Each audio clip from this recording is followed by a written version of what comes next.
Hello दोस्तों, welcome to clinical centric. दोस्तों, आपने एक्जिमा का नाम सुना है। बहुत सारे लोग एक्जिमा और खुजली में कंफ्यूज होते हैं। लोग सोचते हैं कि एक्जिमा और खुजली दोनों एक ही चीज है, लेकिन असलियत में दोनों अलग अलग चीज है। दोनों के बीच बहुत ज्यादा अंतर है और बहुत सारे लोग इसी में कंफ्यूज होते रहते हैं। तो आज हम बात करने वाले हैं एक्जिमा क्या होता है, इसमें क्या कारण होते हैं, इसके क्या लक्षण दिखाई देते हैं और इसमें क्या इलाज लेते हैं। तो इसके बारे में कंप्लीट जानकारी लेने वाले हैं। तो बिना देर किए शुरू करते हैं। तो इस एक्जिमा के बारे में पूरी जानकारी मिले, इसलिए वीडियो को लास्ट तक बिना स्किप किए जरूर देखें। दोस्तों, एक्जिमा एक ऐसी स्किन कंडीशन है जिसमें स्किन ड्राई यानी सूखी हो जाती है, क्रैक्ड स्किन हो जाती है यानी फटी फटी सी स्किन नजर आती है। इसके अलावा बहुत ज्यादा इचिंग होती है, तेज खुजली चलती है उस जगह पर। इसके अलावा सूजन भी देखने को मिलते हैं एक्जिमा वाले जगह पर। और रेडनेस यानी कि उस जगह लालिमा देखने को मिलते हैं, लाल लाल सा दिखाई देता है वो जगह जहाँ एक्जिमा होता है।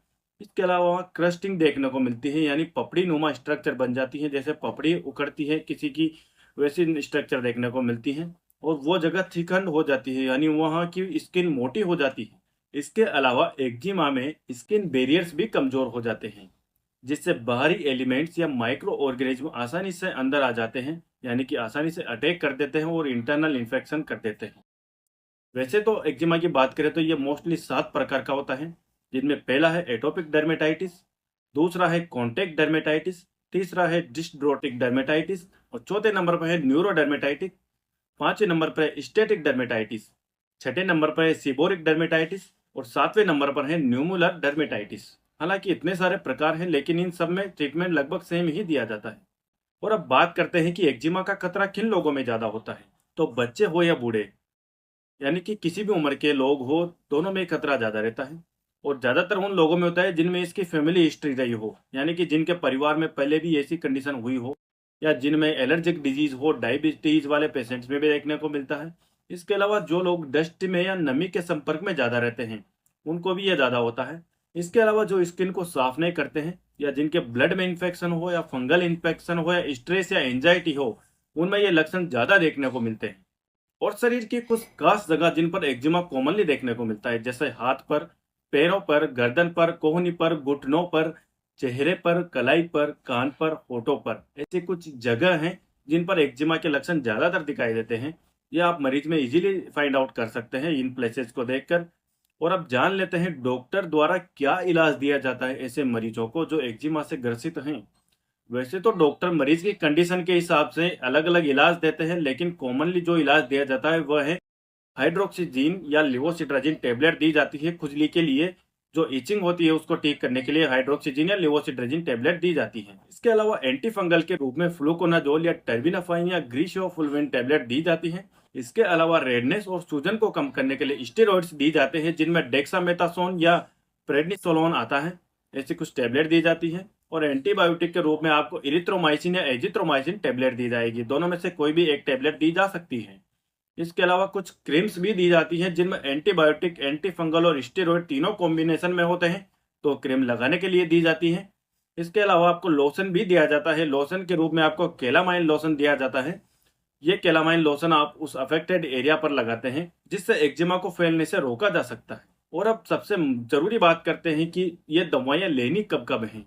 ये सबसे मोस्ट इंपॉर्टेंट बात है, इसलिए इसे ध्यान से सुने। तो सबसे पहले बात करते हैं हम खुजली की दवा यानी कि हाइड्रोक्सीजिन या लेवोसिट्राजिन की। अगर हाइड्रोक्सीजिन दी जा रही है तो आपको दिन में एक बार लेनी है, शाम के समय लेने की सलाह दी जाती है ज़्यादातर। और अगर लिवोसिट्राजिन दी जा रही है तो उसे दिन में 2 बार लिया जाता है, यानी सुबह शाम लिया जाता है।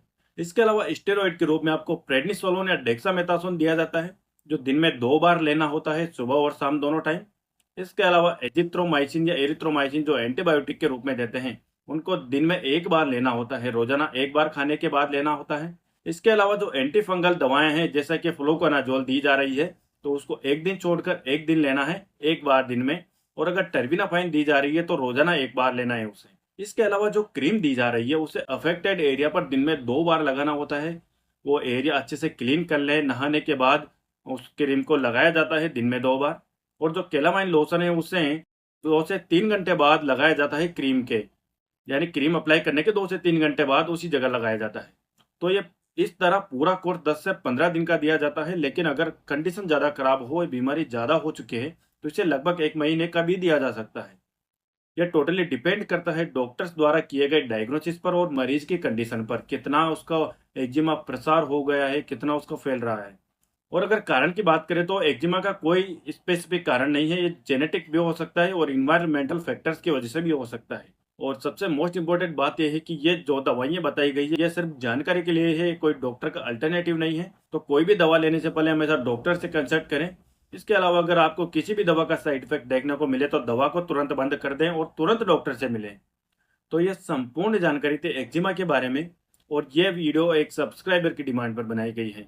तो ऐसी और जानकारी वाली वीडियोस के लिए चैनल को सब्सक्राइब करें, दोस्तों के साथ शेयर करें, वीडियो को लाइक करें।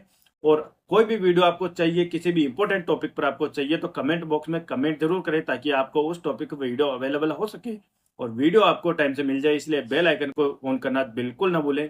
और मिलते हैं नेक्स्ट वीडियो में, तब तक के लिए जय हिंद, जय भारत, धन्यवाद दोस्तों।